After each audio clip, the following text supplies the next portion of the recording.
কাল সকালে পৃথিবী ধ্বংস হয়ে যাবে। আর এ কারণেই আমাদের ৩৮ বছরের ভার্জিন হিরোর শেষ ইচ্ছা সে এক রাত একটা মেয়ের সাথে কাটাতে চায়। তাহলে বন্ধুরা বুঝতেই পারছো যে এই মুভিটা কতটা ইন্টারেস্টিং হতে পারে। সিনেমার শুরুতেই আমরা বিনকে দেখতে পাই যে কিনা ১৮ বছর ধরে একই কোম্পানিতে গাধার মতো কেটে যাচ্ছে। বিন অফিসে গিয়ে জানতে পারে আগামীকাল আমেরিকা কোরিয়ার উপরে পরমাণু বোমা ফেলবে। তার মানে আজ তাদের শেষ দিন। এই কারণে বিন সিদ্ধান্ত নেয় সে সারা জীবনে যা যা করেনি সে একদিনে তাই তাই করবে। বিন প্রথমে চুল রং করে, তারপর খুব সুন্দর করে সাজুগুজু করে তার বন্ধুকে ফোন করে বলে, আমি বাড়ি যাচ্ছি, তোরাও চলে আয়। সে যখন বাড়ি যায় সেখানে এক মাতাল টাল্লি মেয়ের সাথে দেখা হয়। বিন তাকে জিজ্ঞাসা করে, তুমি ঠিক আছে তো? মেয়েটির নাম ছিল জো। সেই মাতাল অবস্থায় বিনকে জিজ্ঞাসা করে, তোমার বয়স কত? বিন উত্তর দেয় ৩৮। তার বয়সের কথা শুনে জো বলতে থাকে, তুমি এখন বাড়ি কি করছো? তোমার তো এখন তোমার বউয়ের কাছে থাকা উচিত। এটা শুনে বিন বলে, না আমার বউ আছে, না আছে গার্লফ্রেন্ড। এটা শুনে তো ওই মেয়েটা বিনের সাথে ফ্ল্যাটিং করতে থাকে। এর মধ্যে বিনের বন্ধুরা তাকে ফোন করে জানায় যে বাড়ির বাইরে তার জন্য অপেক্ষা করছে। এখানে জো বিনের সাথে সময় কাটাতে চাচ্ছিল, কিন্তু বিন তার বন্ধুদের সাথে সময় কাটাবে বলে সে জোয়ের নাম্বারটা নিয়ে সেখান থেকে চলে যায়। আর এটাই ছিল বিনের প্রথম কোনো মেয়ের নাম্বার নেয়া। এরপর দেখে বিন ওর দুই বন্ধুর সাথে একটা ক্লাবে যায়। সেখানে তারা তিনজনেই অনেক মেয়ের সাথে নাচে। এর মধ্যে বিনের নজর পড়ে কিয়ন নামে একটা মেয়ের দিকে। বিন যখন কিরণের দিকে হাঁ করে তাকিয়েছিল তখন কিয়ন তার কাছে আসে। আর সে বিনের কাছে ৩০০ টাকা ধার চায়, কারণ সে তার পার্স হারিয়ে ফেলেছে। এত সুন্দরী মেয়ে টাকা চেয়েছে বলে কথা, সে ৩০০ টাকার জায়গায় ৫০০ টাকা দিয়ে দেয়। এখানে কিয়ন বিনের নাম্বার নেয় আর বলে, কাল যদি বেঁচে থাকি তাহলে অবশ্যই তোমার টাকাটা ফেরত দিয়ে দেবো।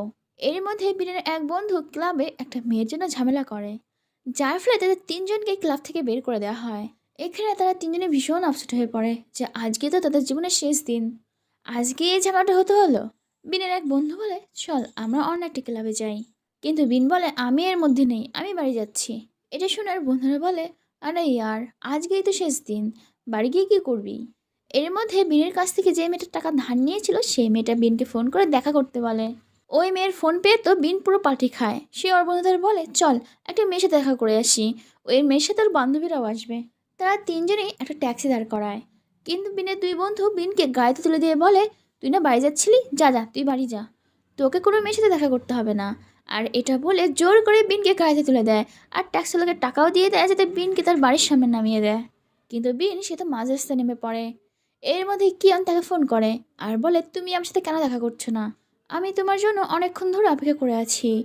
আর এই কথা শুনে বিন তাড়াতাড়ি সেই দিকে যাচ্ছিল, কিন্তু যাওয়ার সময় দেখে একটা গাড়ি অ্যাক্সিডেন্ট করেছে। সে যখন গাড়িটি ভালো করে দেখতে যায় সে দেখে তিনটা লোক মরে আছে, আর সেখানে একটা বন্দুক আর অনেকগুলো টাকা আছে। এটা দেখে বিন বন্দুকটা তার কাছে রাখে আর কিছু টাকা নিয়ে সেই টাকার ব্যাগ সহ একটা নদীতে ফেলে দেয়, কারণ সে এখন এত টাকা দিয়ে কী করবে, কালকে তো তার শেষ দিন। এই টাকার চক্করে বিনের অনেক লেট হয়ে যায়। আর সে যখন কিয়ংকে ফোন করে, ফোন ধরে অন্য একটা মেয়ে। ওই মেয়েটি বলে, কিয়ং ফোন আমার কাছে রেখে গেছে, আমি হচ্ছে কিংয়ের বান্ধবী। মেয়েটি যখন জানতে পারে কিয়নের সাথে এর দেখা করার কথা ছিল তখন সে জিজ্ঞাসা করে, এখন কোথায় আছো? আর এরপরে দেখি ওই মেয়েটি বিনের সাথে দেখা করতে চলে যায়। ওই মেয়েটিকে দেখে বিন জিজ্ঞাসা করে, কিয়ং কোথায়? এই মেয়েটির নাম ছিল ইউরা। ইউরা বলতে থাকে, কিয়ন অনেক নেশা করে ফেলেছিল, তাই সে তার ফোন ভুল করে ক্লাবে রেখেই বাড়ি চলে গেছে। আর আমি এটাও জানি তুমি কিংয়ের সাথে রাত কাটাবে বলে এখানে এসেছো। তবে যা হয়েছে ভালোই হয়েছে, কিয়ন অতটা ভালো মেয়ে ছিল না। সব শুনে বিন বলে, আমার এখন চলে যাওয়া উচিত। কিন্তু ইউরা তাকে বলতে থাকে, আমি তোমাকে সবার প্রথমে ওই ক্লাবে দেখেছিলাম কিয়ংয়ের সাথে। আসলে তোমাকে দেখতে সেই সিঙ্গারের মতো যাকে আমি পছন্দ করি, আর এ কারণেই প্রথম দেখাতেই তোমাকে আমার ভালো লেগে গেছে। এরপরে দেখি তারা দুজনে একটা মোটলে যায় রাত কাটানোর জন্য। এখানে আমাদের বিনবাবু ভীষণ নার্ভাস থাকে। সে ইউরাকে জিজ্ঞাসা করে, এইসব করার বয়স হয়েছে তো তোমার? ইউরা বলে, আমাকে দেখে কি মনে হয়? আর সে বাথরুমে যায় ফ্রেশ হওয়ার জন্য। কিন্তু ইউরার বাথরুমে যাওয়ার আগে বিন তার জামা করার সময় দেখে যে ইউরার শরীরে লাল লাল ছোপ। এর মধ্যে বিনের নজর পড়ে একটা জানলায়, যেখানে লেখা ছিল ওয়েলকাম টু এইডস। ইউরার শরীরের দাগ আর ওই লেখা দেখে বিন ভাবে ইউরার হয়তো বা এইডস আছে। কিন্তু তারপরেও বিন ভাবতে থাকে, কাল তো মরেই যাব, এত ভেবে লাভ কি, মরার আগে একবার করেই মরি। এর মধ্যে কিয়ান অন্য একটা ফোন দিয়ে বিনকে ফোন করে বলে, আমি তোমার জন্য এখনও ক্লাবের বাইরে অপেক্ষা করছি, তুমি চলে আসো। বিন তাকে বলে, আমি এক্ষুনি আসছি। এর মধ্যে সেখানে ইউরা চলে আসে আর তাকে দেখে বিন ভাব থাকে, কাল যদি আমেরিকা বম না ফেলে আর আজ রাতে যদি আমি ওর সাথে করি তাহলে আমার এইডস হয়ে যাবে। আর আমার কাছে ভালো অপশন থাকতে আমি কেন এইডস রোগীর সাথে করব। তাই সে ইউরাকে বলতে থাকে, তুমি একটু অপেক্ষা করো, আমি তোমার জন্য বাইরে থেকে আইসক্রিম নিয়ে আসছি। আর এটা বলেই বিন সেখান থেকে ছুটে মুটে দৌড় লাগায় আর চলে যায় ইয়ং এর কাছে। সেখানে গিয়ে সে ইয়ংকে বলতে থাকে, চলো আমরা একটা মোটেলে গিয়ে অনেক ড্রিঙ্ক করি। ইয়ং বলে, মানুষ ড্রিঙ্ক করার জন্য মোটেলে না, বারে যায়। এরপরে দেখি তারা দুজনেই বারে যায়। আর কথা বলতে বলতে যখন ড্রিঙ্ক করছিল, তখন বারবার ইউরা বিনকে ফোন করে, কিন্তু বিন তার ফোন না ধরে ফোন কেটে দেয়। যেহেতু বিন ফোন কেটে দিচ্ছিল, তাই সে কিয়নকে ফোন করে আর বলে, তুমি কোথায় আছো, তোমার সাথে আমার কিছু কথা আছে আর তোমার ফোনটাও দেওয়ার আছে। কিয়ন ইউরাকে সেখানেই ডেকে পাঠায়। আর যখন বিন জানতে পারে ইউরা এখানে কিউনের সাথে দেখা করতে আসছে, সে তখনই বাহানা দিয়ে সেখান থেকে চলে যাচ্ছিল। কিন্তু সেখান থেকে পালিয়ে যাওয়ার আগে ইউরা চলে আসে। বেচারা বিন দুটো মেয়ের চক্করে খুব ভালো মতোই ফেসেছে। ইউরা বিনকে জিজ্ঞাসা করে, তুমি এখানে কোন আইসক্রিম খেতে এসছো? এটা শুনে কিয়ং বিনকে জিজ্ঞাসা করে, তুমি কি ওকে আগে থেকেই চিনতে? আর এর উত্তরে এখন অবধি যা যা হয়েছে সব কিছু সে কিয়ংকে বলে।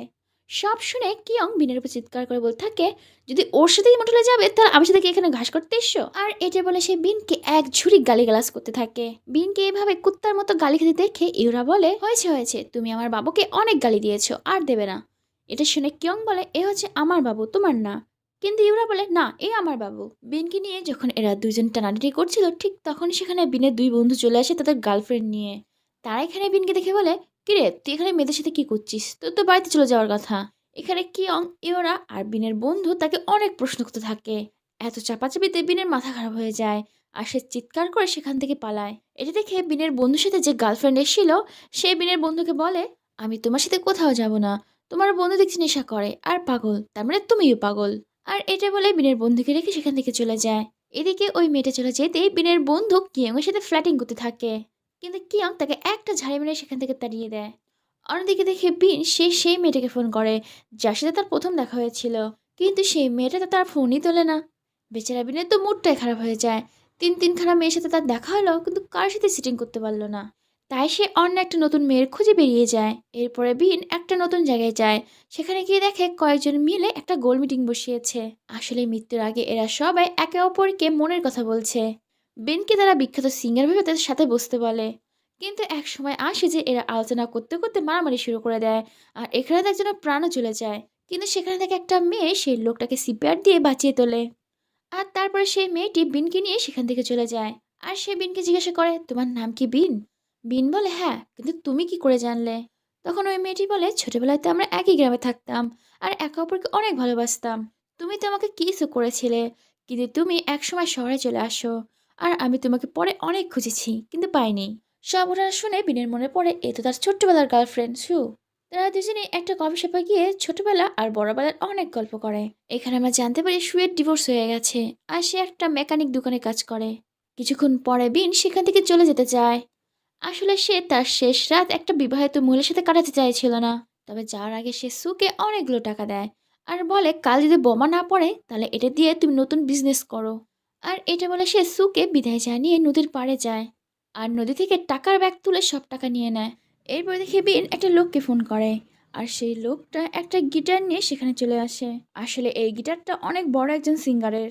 বিন ওই লোকটাকে অনেকগুলো টাকা দিয়ে সেই গিটার আর তার গাড়ি কিনে নেয়। আসলে সে যেহেতু তার শেষ রাতটা কোনো মেয়ের সাথে কাটাতেই পারলো না, তাই সে এখন গান গাওয়ার শখটা পূরণ করবে। এর মধ্যে তাকে কিয়ন ফোন করে আর বলে, সরি, তোমার সাথে যা ব্যবহার করেছি তা আমার করা ঠিক হয়নি। তুমি এখন কোথায় আছো, আমি তোমার সাথে দেখা করতে চাই। এই কথা শুনে বেটা বিন এক মুহূর্তেই সে কিয়নকে মাফ করে দেয় আর সে নাক কাটার মতো আবার কিয়নের কাছে যেতে থাকে।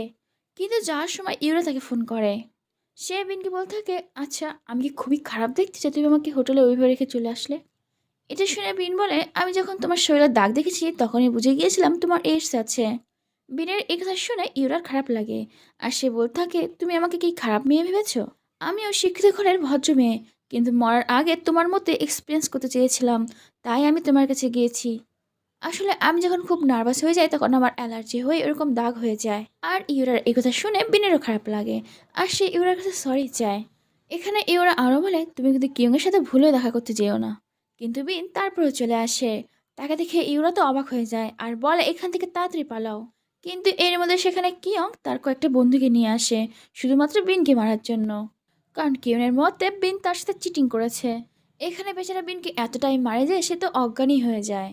বিনের যখন জ্ঞান ফিরে এসে দেখে সেই মেয়েটার কাছে সে আছে যার সাথে তার প্রথম দেখা হয়েছিল। আসলে মেয়েটি বিনকে রাস্তায় অজ্ঞান অবস্থায় পেয়েছিল। এখানে ওই মেয়েটি বলতে থাকে, আর তো কয়েক ঘন্টা বাকি আছে, তোমার সাথে যদি আরেকটু আগে দেখা হতো তাহলে খুবই ভালো হতো। আমি মরতে ভয় পাই না, কারণ আমি এর আগেও মরার অনেক চেষ্টা করেছি। ঠিক আছে, যা হয়েছে হয়েছে, একসাথে বাঁচতে না পারি মরতে তো পারবো। চলো, বম পড়ার আগেই আমরা দুজনে মরে যাই। আর এটা বলেই সে বিনের গান নিয়ে মরতে যায়। এই কথা শুনে বিনের একটু অদ্ভুত লাগে, আর সে তাকে বলতে থাকে, যেহেতু মরতেই হবে তাহলে চলো আমার শেষ ইচ্ছেটা পূরণ করি। আর এটা শুনে ওই মেয়েটা বিনকে খাটে ফেলে তার জামা খুলতে থাকে। কিন্তু বিন বলে, দাঁড়াও দাঁড়াও, একটা স্পেশাল জিনিস এভাবে করলে হবে? আমাদের হাতে তো বেশি সময় নেই, একটু পরে তো মরেই যাব, কিন্তু শেষ কাজের জন্য আমাদের তো কোনো ভালো ছবিই নেই। এরপরে দেখি তারা দুইজন একটা স্টোরিতে গিয়ে ছবি তোলে।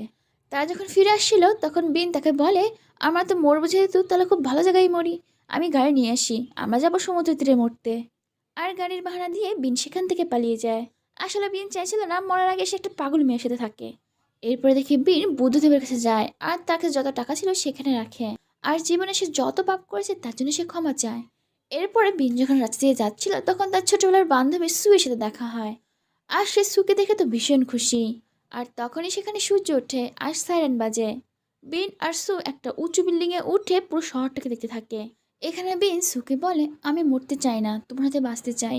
আসলে বিন ও সুকে গ্রামে খুঁজতে গিয়েছিল, কিন্তু সেখানে গিয়ে সে জানতে পেরেছে সে অন্য কাউকে বিয়ে করেছে।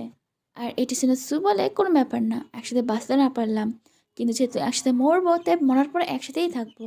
আর এটা বলে সে বিনকে একটা কিস করে। আর ঠিক তখনই সেখানে একটা পরমাণু বোমা পড়ে। তার মানে সব কিছু শেষ। বেচারা বিন তো তার ইচ্ছাগুলোই পূরণ করতে পারলো না। প্রিয় বন্ধুরা, তোমাদের জীবনে যদি এমন দিন আসে তাহলে তোমাদের কোন ইচ্ছাটা তোমরা পূরণ করবে, সেটা অবশ্যই আমাকে কমেন্ট করে জানিও। আর একটা লাইক করতে কিন্তু ভুলো না।